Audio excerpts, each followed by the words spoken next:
Although New Mexico's human population is relatively small, in the communities of Chama, Taos, Raton, Santa Fe, Albuquerque, and Silver City, wildlife and humans come into contact almost daily.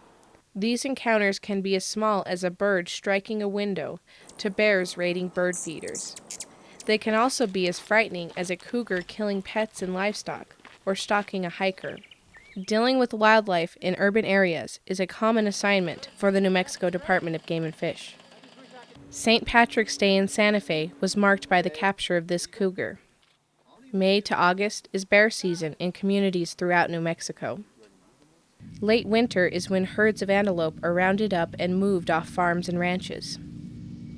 New Mexico's abundant wildlife is facing an expanding number of subdivisions and other human developments, resulting in this displacement of wildlife, fragmentation of habitat, and the ultimate loss of open space and the wildlife that lives there. Dealing with predatory animals and maintaining public safety is a high priority for the department. Rick Winslow is a large carnivore and fur bearer biologist for the department.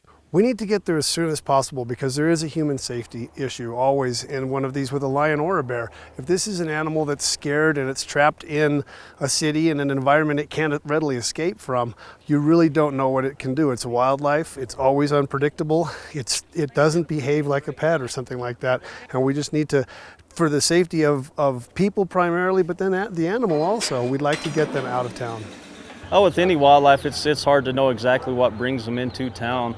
But just the way Santa Fe is situated, right up next to the mountain and the national forest, Santa Fe, beautiful city that it is, has arroyos running, up and down through town.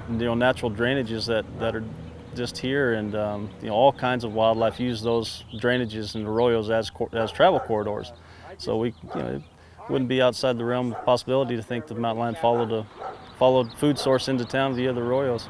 And so bears and lions can follow those natural arroyos under cover of the bushes and the shrubs and the habitat there and make their way right into the city. Once they get into the city, then cars could hit them, or they could start looking for prey, which would be people's dogs and cats.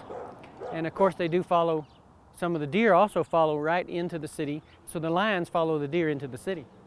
It's very critical for the Department of Game and Fish to have sightings from the general public, because there's very few game and fish officers and thousands of people, so more or less they are our eyes out in the rural areas and in the urban areas, and when we get those calls, we get to the scene just as soon as possible as we can.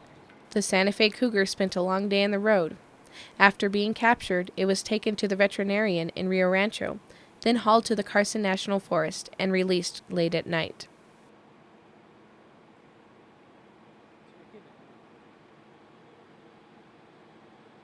The best thing you can do in order to live in an area where there are wild animals and where there's the potential for sharing your space with these animals is to not provide any attractants for these animals.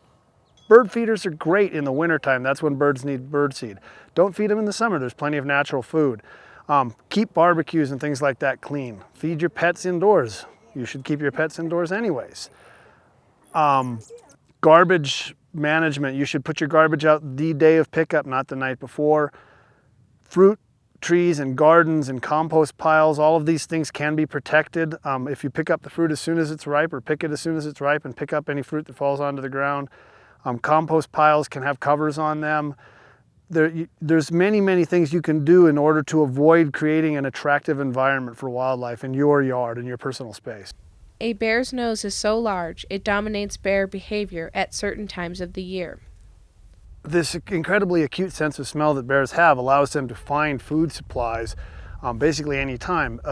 During the course of the year, the bears come out of hibernation, if they hibernate at all, and in New Mexico they may or may not. The males may or may not, the females generally will, because they have their cubs during their denning phase. When they first come out of the dens, they eat a lot of vegetation, green grasses, young forbs, young plants, the early part of the year, because they can actually digest that at that point.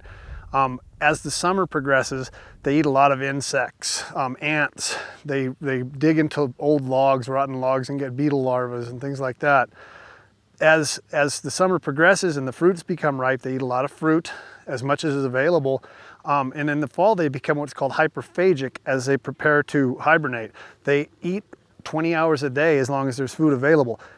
If there's acorns or piñon nuts or prickly pear cactuses or berry crops, they'll eat as much as they can eat of those.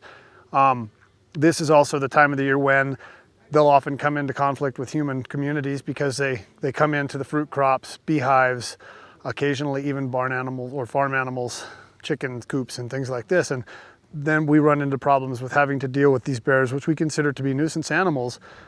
They're generally habituated bears that have been around human anthropogenic food supplies long enough that they expect us to provide food for them to a certain extent, and so they come into the human communities looking for food. This can become dangerous on a number of levels.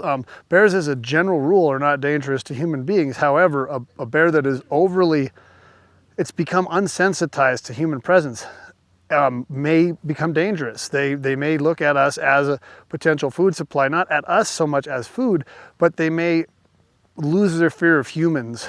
And a bear that is startled is so much stronger and it's a wild animal. Let's not make it where they can get into food sources relatively easily. So really pick up your trash, secure it so these bears will find someplace else. And that way they're not visiting us at our home sites.